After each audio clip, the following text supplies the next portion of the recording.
S camera with 100x zoom ಜೊತೆಗೆ ಅಂದ್ರೆ super zoom ಜೊತೆಗೆ ನಿಮಗೆ ಅಂದ್ರೆ 100x ತನಕ ಇದನ್ನ ಝೂಮ್ ಮಾಡಬಹುದು. ಮತ್ತೆ ಫ್ರಂಟ್ ನಲ್ಲಿ ಬಂದಾಗ ನಿಮಗೆ 50 ಮೆಗಾ ಪಿಕ್ಸೆಲ್ ನ ಒಂದು ಆಟೋ ಫೋಕಸ್ ನ ಒಂದು ಕ್ಯಾಮ್ರಾ ಸಿಗುತ್ತೆ. ಟೋಟಲ್ ಆಗಿ ಇದು 4 ಕ್ಯಾಮ್ರಾ ಈ ಫೋನ್ ನಲ್ಲಿ ಒಳಗೊಂಡಿದೆ. ಈ ಫೋನ್ ನಲ್ಲಿ ಡಿಸ್ಪ್ಲೇ ಅಂತ ಬಂದಾಗ ನಿಮಗೆ 6.7 ಇಂಚಿನ POLED ಡಿಸ್ಪ್ಲೇ ಸಿಗ್ತದೆ. ಇದರ ರೆಸಲ್ಯೂಷನ್ ಬಂದು 1.5K ನ ಒಂದು ರೆಸಲ್ಯೂಷನ್ ಇರ್ತದೆ.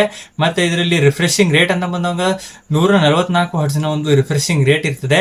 ಮತ್ತೆ ಇದು ಬ್ರೈಟ್ನೆಸ್ ಅಂತ ಬಂದಾಗ 2800 ನೀಟ್ಸ್ ನ ಪೀಕ್ ಬ್ರೈಟ್ನೆಸ್ ಇರ್ತದೆ. ಮತ್ತೆ ಇದರಲ್ಲಿ ಕಲರ್ ಅಂತ ಬಂದಾಗ 10 ಬಿಟ್ ನ 10 ಬಿಲಿಯನ್ ಕಲರ್ಸ್ ನ ಇದು ಸಪೋರ್ಟ್ ಮಾಡ್ತದೆ. ಅಂದ್ರೆ ಸೀಮ್ಲೆಸ್ ಆಗಿ ಇದರಲ್ಲಿ ನಿಮಗೂ ಒಂದು ಸಿನಿಮ್ಯಾಟಿಕ್ ನ ಒಂದು ವ್ಯೂವಿಂಗ್ ಆಂಗಲ್ ನಲ್ಲಿ ಪ್ಯಾಂಟೋನ್ ವ್ಯಾಲಿಡೇಟ್ ನ ಒಂದು ಔಟ್ಪುಟ್ ಸ್ಕಿನ್ ಟೋನ್ ಇದರಲ್ಲಿ ಸಿಗ್ತದೆ. ಈ ಫೋನ್ ನಲ್ಲಿ ಬ್ಯಾಟರಿ ಕೆಪಾಸಿಟಿ ಅಂತ ಬಂದಾಗ 4500 mAh ನ ಒಂದು ಬ್ಯಾಟರಿ ಕೆಪಾಸಿಟಿ ಇದೆ. ಇದು ಆರಾಮಾಗಿ ನಿಮಗೆ 1 ಡೇ ನ ಬ್ಯಾಟರಿ ಬ್ಯಾಕಪ್ ಬರ್ತದೆ. ಮತ್ತೆ ಇನ್ಬಾಕ್ಸ್ ನಲ್ಲಿ ನಿಮಗೆ 125 ವ್ಯಾಟ್ ನ ಟರ್ಬೋ